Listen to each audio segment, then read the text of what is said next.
Welcome to The Clean Slate with your hosts, Daniel Garza and Carson Phillips, providing you with movie news, reviews, and more. Sit back, relax, and don't forget to go to the concessions to get your popcorn and drinks. For your entertainment, this is The Clean Slate Podcast. Welcome back, ladies and gentlemen. I'm Carson Phillips. That guy over there is Daniel Garza. This is The Clean Slate Podcast. Yeah, what's up, guys? We are in day 20. So professional. I think 22 or 23. I can't remember anymore. Oh, yeah. Before you guys jump into today's review, please comment, like, and subscribe. It really helps us in the algorithm, the gods of AI, putting us in front of other people's faces to watch. So click on this video if you're new. Yep. Or not. That's up to you. You have free will. Anyways, Daniel, take it away. All right, guys. So today we are going to be continuing our 31 Nights of Halloween marathon. If you have been watching, thank you so much for sticking through. We do this for those who watch every single episode and who follow along with all the movies. So Thanks, Mom. Today we are going to be reviewing the movie Oddity. A psychic medium attempts to uncover the truth behind her sister's murder at the site of the crime. It's actually not a bad logline. Cool logline. Yeah, we like that logline. What did you know going into this movie? Did you know anything about it? No, so you were the one who picked this movie, actually. So I know I picked it, but I also didn't know anything about it. There's actually a YouTuber. We've watched stuff based off her recommendation before. Okay. What's her username? Possessed by Horror. Check her out. She's way more famous than us. But she was like, this movie's really good. Long. Yeah, not for long. We're coming for you. Tag her in it. Dethrone. But yeah, so her review made me want to watch it. And I didn't know anything about it, so I turned off the video because I was like, okay, I'll check it out. And I'm glad we did. This is a really exciting movie. Really fun. Yeah, it was a really cool movie. It was a really nice indie flick. The main director and writer is Damian McCarthy. So he has been doing other films, or one other film that's like a pretty decent, cult following film, which is called Caveat. I haven't been able to check it out yet, but Mike from the Launchpad, shout out, actually gave me that recommendation to check it out. He said it's a low budget film, but he said it's a really good horror movie. And if that's the case, I mean, this movie is pretty cool and it's not overboard too much. So, I really enjoyed it. Let me see. I wonder if they actually have the specs on... On what? Oh, yeah. Like okay, how much so money it costs? Yeah, I don't have a budget, but gross in U.S. and Canada was $120,000. Or no, that's 1.2 million. Sorry. Gross worldwide was 1.4 million, and gross an opening weekend in U.S. and Canada was $562,000. Oh, so it's decent. So it doesn't look like it's that. Yeah, it's not like a runaway success. Right. Either. Yeah. But I think it had a very limited theatrical release here in the States. I don't think it was out very long because I saw it maybe playing at like 2 screens near me. Yeah, I don't even remember, honestly, when this came out. Like, I don't remember seeing it advertised. It wasn't really advertised, no. Yeah. This came out, actually, this came out a couple months ago. It was in July. Yeah, this is a very recent It's movie. crazy. Yeah, it's kind of missed by many. It's on Shudder, though, for those of you interested. Oh, okay. That's not where I watched it. Actually, yeah, I know it's it is where I watched it. No. Yeah, it is where I watched it. I'm sorry. Well, it's AMC Plus and Shudder are like combined, so... Oh, you have AMC Plus? Why? Michael has AMC Plus. Oh, okay. And I think it's because Mad Men's on there, to be honest. Just buy the show. Just buy the whole show. I don't know at this point. Okay, cool. So let's give him a little plot rundown of the movie. Yeah, so I don't want to spoil too much, so I would caution, if you want to go in spoiler-free, maybe click away and come back. I think, because we're going to spoil it. I won't spoil it. I'll do my best not to. Okay. But if you want to know nothing, I think that's the best way to watch this. It's not super extreme. Like, I think most people could handle this level. Yeah, I wouldn't say... I mean, there's a couple of scenes where I was like, oof. But they do it in a way that's not as bad as it could be, I guess. Sure. Anyway, so the setup is there's this woman. They have a new home, her and her husband. It's kind of in the middle of nowhere. It looks like an old castle kind of thing. Yeah, it's like a getaway manor. like she's staying in a tent in their manor. Yeah. But so she's there alone. There's really no cell service except for one spot in the house where she has to go upstairs, and it's spooky, obviously. And her husband works at a asylum. I almost said insane asylum, but that's probably not. Sorry.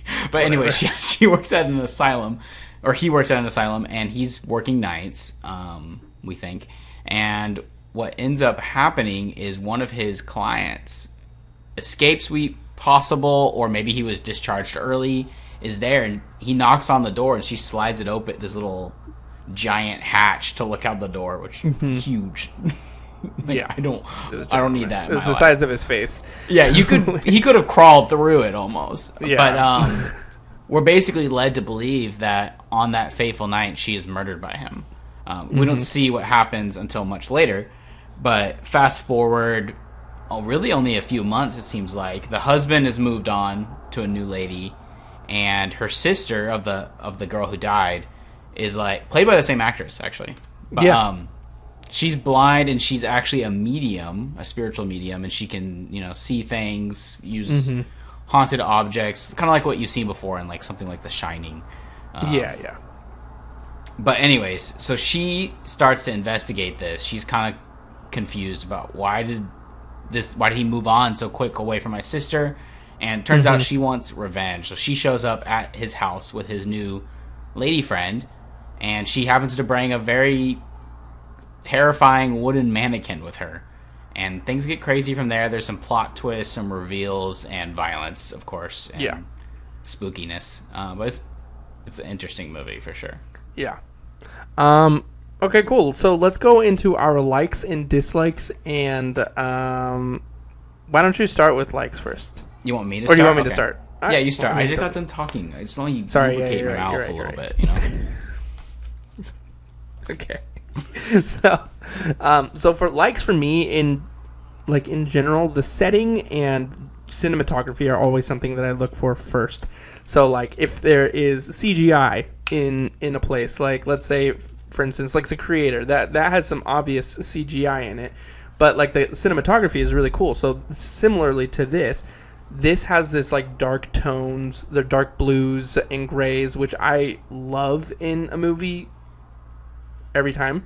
And then also when you look at set design too, I don't know if you ever, like if you kind of picked up on this or if I'm just making something up, but when set design was used, it was very empty at the beginning, right? Like all you see is like a tent in the manor, and then a camera being used because she's trying to take pictures of ghosts. Something that might be spectral photography.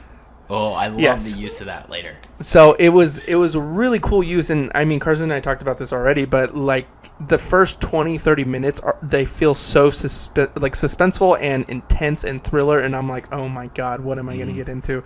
And then later on, as the movie progresses, you see things start to fill up more, and I think because this is kind of a mystery thriller movie, the way I interpret that or picked up on it is like, there's getting more added to the plot. There's more mystery that's being uncovered. More is being revealed, and more things are coming up. So it was really cool the way that they used their set design when they first started out very empty. And in those aerial shots, they're so unbeatable. Like in a place that, those are something that I would love to live in. So in terms of that is the first thing I always look at. The soundtrack was so good. I thought it was like perfect for what the movie was trying to go for, and it was something that was really exciting to just sit through. And then I would say last thing that I really, really liked about the movie is, well, one, the plot. The plot was cool, but I'll get more into that later on my dislikes. Then the acting was really good. Like, first of all, the sisters played by the same actress as Carson kind of alluded to, but they're played very differently from what we gather. Good job. And it was like literally spot on. At first, I was like, they sound the same. Like they did a good job picking out this other. actress. No, it was one of the first things I looked up. I was like, is this the same person? Yeah, very impressive. But even like the I guess the patients at the asylum are like so on point. I was bought in on their characters. Dude, really kind. Oh, stop. So anyway, those are priority likes for me. I don't know if you have anything different though, Carson. I mean, I agree 100%. The only thing I'd like to add is this movie's like extremely unexpected. Like everything. Yeah. Like you can you've seen movies similar to this, but it's hard to say you've seen something just like this plot wise. Like there's some little moments and like little things that happen that I'm like, I was not expecting that, or I didn't think it would unravel that way, because you kind of know the mystery of it all pretty early on. Like I was immediately kind of figured it out, but there's more layers to that make it more interesting once you find out what is actually going on. So simple story, but told in a really well done way, and like visually, and just the creep factor is there. They don't rely on like jump scares either. It's more that's what I loved about this. More too. spooky, like, I guess. Yeah, there was only like maybe 4 jump scares in it, but for the most part, like the guy with the mask at the beginning. Yeah, and it wasn't like an egregious jump scare where you're like, oh, come on. So ultimately, I mean, this movie, like in terms of aesthetics and everything, like almost a 10 out of 10 for me. Like it was pretty spot on, and I would love to watch this movie again. There's one scene that is sticking with me, and this is the first of the season. Every Halloween season, we both have like a couple things that stick with us. And usually it's eyeball stuff for me, but when she's in that tent and she's looking back through the photos and then sees that someone's in the house with her, I was like, oh gosh, because I could imagine that happening to me, like with my Ring cameras or something, and being like, you know what I mean? Like, that was such a good, like, executed scene. The performance was great, so good. All right, dislikes. So dislikes. I'm going to say, while you gave so much praise to the plot, I hated it. No, not at all, not at all. I definitely had to go back and try to figure some stuff out. Because I was just like, I was getting lost a lot. Like, really, when it came to more so on terms of like the sister. Sorry, I was trying to put it into words where it didn't sound horrible. No, I just thought like more so of the, I guess, husband and his like whole contributions to everything was going on. Like that was the whole thing, and like the messiness of him bringing in the other guy and stuff like this. I'm like, wait, it just, for me, it seemed like a lot of moving pieces at a certain point. And I was just there's like, a lot going on. Like I would say the last bit of it was so not convoluted, but it was a lot to take in. That I was like, oh my gosh! And there was that one point, I'm like, yeah. So because I think so in terms of that, it's really then just the pacing, because the pacing starts off really, really thrillery, and then you get a lot of context and a lot of slow moving things, like being introduced to a lot more different things. Like you have the chest, and then you have the mannequin dude, that second and everything act that he can do, like a rewrite. Something like that. So it was more so just the pacing, and then the third act, it's just everything's being thrown at you, which in terms is not a bad thing. I see myself enjoying a lot more movies becoming that, like where it's just like kind of slower, but then all of a sudden you're getting everything out all at once. It was just like for a minute I felt lost, and I was like, okay, I need to figure out what that whole was. It's interesting. In our previous phone call talking about this, you mentioned Barbarian. It kind of is trying, I don't want to say this, but I'm going to say it. It's kind of trying to do a similar layout to the way that film is done, like the pacing and how the story jumps, but it doesn't quite do it as successfully as I can see Barbarian does. I mean, this is an early film for this director. It's his second feature, and I think he does a great job. And but it definitely, you can tell it's an early work for him, and he's only going to get better, I hope. But my biggest dislike, honestly, is they wasted potential with the mannequin for me. I think it could have been used more.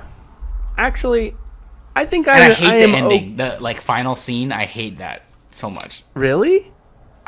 It wasn't satisfying for me. Okay, maybe, I guess. I thought it was kind of like apropos to his character. Yeah, I guess so. Yeah. I mean, I agree with you. It wasn't a satisfying ending, but I feel like it ends like the way it should. Like, yeah. I mean, I don't know what I would change about the ending. It's just sure. Okay. Yeah, the only I would say actually because I was very skeptical about the CGI using like with that wooden mannequin, I was really scared it was going to look stupid. And it looks fine. I think they did a really good job with it. Like it ended up being pretty on point. So, okay, overall scare factor. What would you give it? Oh gosh, the beginning alone, like what happens to the main lady is like primal childhood fear. So like when she's in the what? I'm going to just take a side note right here. We have to end soon. But the entirety of this podcast, I was just looking at this up from you. And then I extended my screen and you see the rest of it. Why were you zoomed in on me? Dude, I wasn't trying to be. It was just like the deep. Okay, let's wrap this. Let's wrap this up. Okay, scare factor, real quick. Scare factor, dude, like an 8, because as a kid, like strangers showing up at your house is scary. Yeah. And like thinking someone's in your house is scary. Wow, you look so good now. Okay, scare factor for me, I would probably say about an 8.5. Like this is pretty scary. I'm not. Yeah. So, okay, cool. Guys, go check out Oddity on AMC Plus or Shudder, or you can rent it if you don't have any of those things. It is a really good film. I think it is worth checking out. Good Halloween watch. Spooky vibes. For sure. And it's very original. It's not like your classic slasher. It's not like your classic, blood fest. It's a really cool film to jump into. So check it out. Also, do not forget to like, follow, subscribe, and share, comment as well. And we love to hear from you guys. And thank you so much for all of the people. Like, I feel like we're getting a lot of good views on YouTube for like really not advertising that much. We're doing YouTube and Spotify views and everything else. So thank you guys. It's much thank you guys. appreciated. We were skeptical about doing this part of podcasting and doing video, but I think we're getting some decent results from it, and it's only pushing us further to keep doing this and wasting our lives. So, dang, dude. Okay, guys, we'll see you tomorrow for another episode. Deuces. That's a clean slate.